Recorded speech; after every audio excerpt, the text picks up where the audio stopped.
Quand vous pensez à la spiritualité, qu'est-ce qui vous vient à l'esprit? Peut-être l'encens, les temples anciens ou une méditation silencieuse. Mais laissez-moi vous emmener dans un voyage bien loin de ce que vous imaginez, au cœur de l'Afrique, là où la spiritualité n'est pas juste une pratique, c'est un mode de vie. La spiritualité africaine est ancestrale. Elle est plus ancienne que la plupart des religions dont vous avez entendu parler. Il ne s'agit pas d'un seul livre ou d'un prophète unique. Au contraire, c'est un lien vivant entre les gens, la nature et le monde invisible.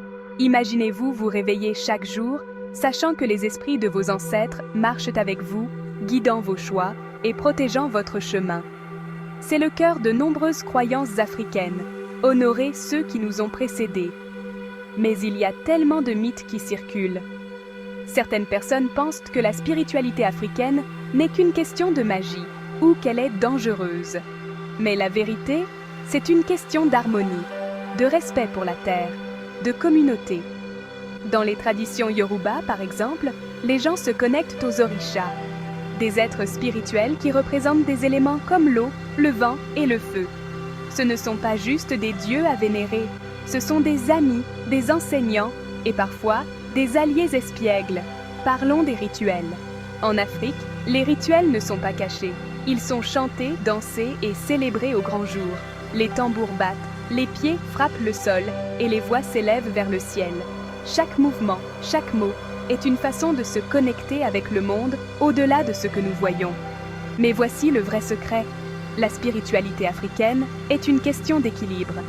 Elle enseigne que chaque personne a une destinée, appelée Ori en Yoruba, un but pour lequel vous êtes né, et vous ne parcourez pas ce chemin seul.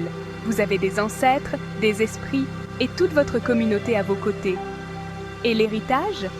Vous le voyez partout, dans la musique, l'art et même dans la manière dont les communautés se rassemblent pour résoudre les problèmes.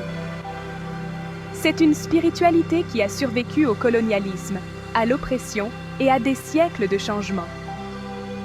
Pourquoi?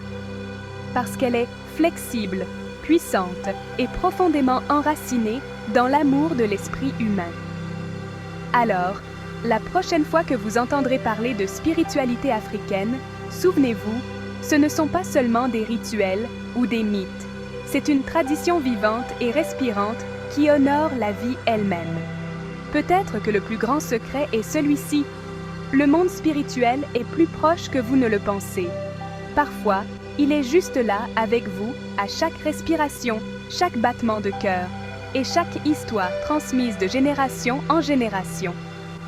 Merci de m'avoir permis de partager ce voyage avec vous. Si vous voulez en apprendre davantage, continuons d'explorer ces mystères ensemble. À très vite dans la prochaine vidéo.